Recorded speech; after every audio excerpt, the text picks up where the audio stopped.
প্রশাসনের কাছে জবাব চাই যে অতি সত্বর আরেকটা যে মোকদ্দমা করা হয়েছে উদারবন থানায়, সেই মোকদ্দমার পরিপ্রেক্ষিতে আসামিগুলাই অতি সত্বর আইনের আওতায় আনা হোক।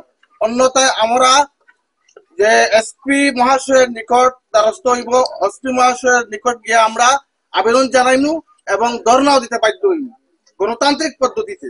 কারণ একটা পক্ষের টোটালি একটা রাত্রের মধ্যে 22 জন 20 জন খাদানি ওসি সারে খাদাই ঘুমাইতে পারে না। তারা রাত্রে খেটে খাওয়া মানুষ, ডে লেবার মানুষ, তারা দিন মজুর মানুষ।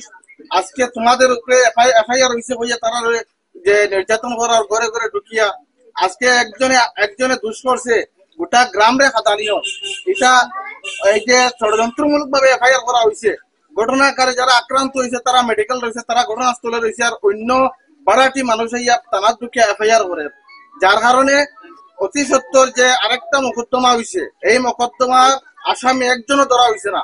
আমরা অনুরোধ করি আর এসপি মহাশয়ের কাছে এবং উদারবন থানার ওসি মহাশয়ের কাছে যে অতি সত্বর যে আরেকটা এফআইআর হয়েছে, এফআইআর এর পরিপ্রেক্ষিতে আসামিগুলারে অ্যারেস্ট করা হোক। এরপরে বিভাগীয় কর্তৃপক্ষ যে ফরেস্ট বিভাগ আছে, এই ফরেস্ট বিভাগে অতি সত্বর যে এই গাড়ি ঘোড়া বা পাথর রপ্তানি যে বিক্রি এটা বন্ধ করিয়া এটা উভয় পক্ষের দেখাইয়া সমাধান করিয়া দেওয়ার পরে এটা চালু করা হোক, এই আবেদন আমরা জানাই। আমরা এই নাগরিক সভা মধুরা কুয়ারির যে ভেজাল আজকে বিমলেন্দু রায় যে এখানে লিজ লইছইন, এই যে কুয়ারিটা আছে এই কুয়ারি কোনো পাথরই নাই, তাই উঠাইরা অন্য অন্য জায়গা থেকে যেখানে তাইনের পারমিশন নাই, কিন্তু মাইনেল মিলারের থেকে যে জিনিসটা উঠাইরা যে এই জিনিসটা দেখা গেল আমরা জিওটেক করিয়া এই জিনিস এই জায়গাতে মালই নাই। এই জিনিসটা আমরা অবগত করাইলাম, ডিএফও অবগত করাইলাম, প্রশাসন অবগত করাইলাম, সমস্ত মানুষ অবগত করাইলাম, কিন্তু আজকে এই প্রশাসন, তারা আজকে শাসক দলের প্রশাসন নানি শাসক দল, তারা কিভাবে আজকে আমরা কথাগুলা শুনবো? এর জন্য আর প্রশাসনে আমরা আর্জি জানাইতাম না। এই মাসের ভিতরে আমরা পিআইএল ফাইল করলাম। আর এই যে মেমোরেন্ডামের কপি আমরা সাবমিট করছিলাম শিলচর ডিএফওর এখানে আস্থা, আমরা এখানে মেমোরেন্ডামে আস্থা কপি আছে, রিসিভিং কপিগুলো আছে, সমস্ত তথ্যগুলো আজকে গুয়াহাটি হাইকোর্টে আমরা নিয়ে যাইমু। এবং আমি আশাবাদী যখন আমরা পিআইএল ফাইল করবো এই জিনিসের মধ্যে আজকে আমরা প্রশাসন তো কিছু করলো না, কিন্তু আজকে আমাদের সুপ্রিম কোর্ট মহামান্য আদালতের উপরে আমরা ভরসা যে এইখানে যেভাবে তারার যে দুর্নীতিবাদ চালাইয়া যায় এই দুর্নীতির বিরুদ্ধে আমরা প্রতিবাদ গড়িয়া তুলবো। কুয়ারি এবং পাথরের আবিষ্কার হয়েছে ততদিন থেকে পানগ্রাম এবং পানগ্রাম জিপির বিশেষ করে পানগ্রাম জিপিতে আমার পাইয়া বলছেন যে 37টা কংক্রিট ইন্ডাস্ট্রি আছে, 37টা ক্রাশার আছে। এই পানগ্রাম মধুরা কুয়ারি উপরে ভিত্তি করে এগুলো হয়েছে। আজকের সম্পর্ক নাই।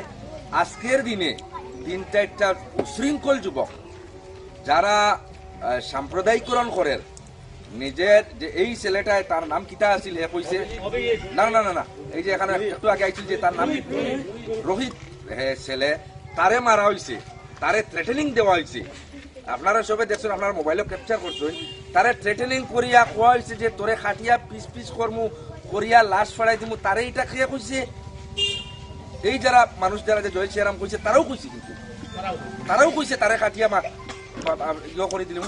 কিন্তু ওই যে তারে এইগুলা কইছে যে এগুলা এর আগে তো ফ্ল্যাশ হয়েছে না, ওখান হে কইছে গিয়া ওখানে কথা হয়েছে যে এই ধরনের সাম্প্রদায়িকরণ খেনে করে এই 3-4টা যুবকে এই ধরনের সাম্প্রদায়িকরণ করিয়া আজকে পানগ্রাম থেকে আমরা উদারবন্দের লোকাল একজন ইউটিউবার সাইকেল আর থাকলে সাইকেল লিয়ে যায়, বাইক থাকলে বাইক লিয়ে যায়, যা পায় আরেকজনের গাড়ি দুটিয়া দৌড় মারিয়ে গিয়া যে আমি কাবার ইচ্ছা দেই, আমার কাবারে যোগ আমার ইয়েটাও নেনি।